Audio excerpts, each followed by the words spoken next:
তিনিদিনীয়া ভ্ৰমণসূচীৰে অসমলৈ অহা জাপানৰ প্ৰতিনিধি দলটোৱে দেওবাৰে পৰিদৰ্শন কৰে জাগিৰোডৰ নিৰ্মীয়মান ছেমি কণ্ডাক্টৰ প্ৰকল্পস্থলী। জাপান সংসদৰ অধ্যক্ষ নুকাকা ফুকচিৰোৰ নেতৃত্বত অহা দলটোক জনোৱা হয় উষ্ম আদৰণি। দলটোৰ এই পৰিদৰ্শনকালত সংগ দিয়ে মুখ্যমন্ত্ৰী ডক্টৰ হিমন্ত বিশ্ব শৰ্মাই।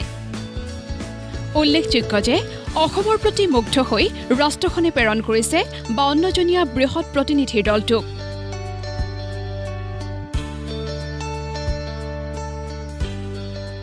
ইয়াৰ পূৰ্বে দেওবাৰে প্ৰতিনিধি দলটো উপস্থিত হয় IIT গুৱাহাটীত।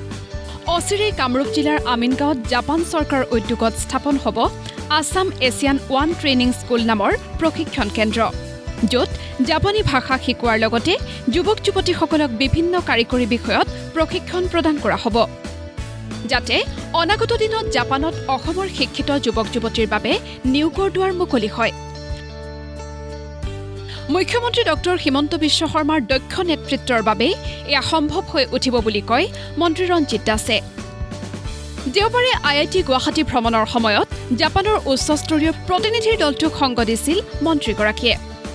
জাপান চৰকাৰে অসমৰ প্ৰতি মুগ্ধ হয় মাননীয় মুখ্যমন্ত্ৰী ডক্টৰ হিমন্ত বিশ্ব শৰ্মা ডাঙৰীয়াৰ নেতৃত্বত যি এডভান্টেজ আছাম হৈছিলে, আৰু এডভান্টেজ আছাম হোৱাৰ পিছত যিহেতু জাপানৰ যিহেতু মেন পাৱাৰ যিহেতু কম, আৰু সেইকাৰণে তাত বিভিন্ন ধৰণৰ চিকিৎসালয়তে হওক বা ITতে হওক বা বিভিন্ন ছেক্টৰত যাতে অসমৰ মানুহে যাতে কাম কৰিব পাৰে, আৰু তাৰ কাৰণে তেওঁলোকে নিজাববীয়াকৈ এটা ট্ৰেইনিং চেণ্টাৰ এটা স্থাপন কৰিব। আৰু ভৱনটো আমাৰ, কিন্তু ট্ৰেইনিং চেণ্টাৰটো তেওঁলোকৰ ট্ৰেইনিং চেণ্টাৰত জাপানীজ ভাষা শিকোৱাৰ লগতে যিসমূহ ধৰক নাৰ্ছে হওক বা হস্পিটেলিটিৰ ওপৰতে হওক বা IT টেকন'লজিৰ ওপৰতে হওক, যিবোৰৰ কাৰণে মানুহ ইয়াৰ পৰা যাবগৈ কাম কৰিবলৈ, তাৰ প্ৰাক মুহূৰ্তত তেওঁলোকক ভাষাৰ লগতে স্কিল চেণ্টাৰত তেওঁলোকক প্ৰশিক্ষণ দিয়াব।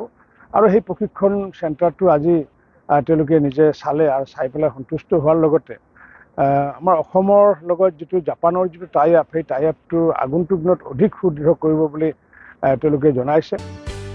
ইফালে মুখ্যমন্ত্ৰী ডক্টৰ হিমন্ত বিশ্ব শৰ্মাই কয়, প্ৰক্ৰিয়াটো দীঘলীয়া হ'ব, কিন্তু ভাল খবৰ আহিব। জাপানৰ প্ৰতিনিধি দলটোৰ এই ভ্ৰমণে অসম আৰু জাপানৰ মাজৰ সম্পৰ্ক দৃঢ় কৰিব বুলি বিশ্বাসী মুখ্যমন্ত্ৰীগৰাকী। জাপান সংসদৰ অধ্যক্ষ তেখেতে 52গৰাকী বিনিয়োগকাৰীক লৈ অসমলৈ আহিছে।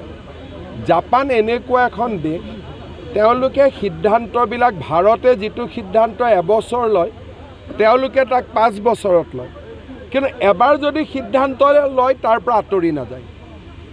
যোৱাবাৰ মই জাপানত ভ্ৰমণ কৰাৰ পিছত তেওঁলোক লাহে লাহে অসমলৈ অহা আৰম্ভ কৰিছে। অসমত যদি ভাল পৰিৱেশ তেওঁলোক সন্তুষ্ট হয়, সাংঘাতিক ধৰণে অসমলৈ বিনিয়োগ আহিব পাৰে, কিন্তু প্ৰক্ৰিয়াটো অলপ দীঘলীয়া, আন ৰাষ্ট্ৰৰ দৰে নহয়। তেওঁলোকে লাহে লাহে সিদ্ধান্ত ল'ব।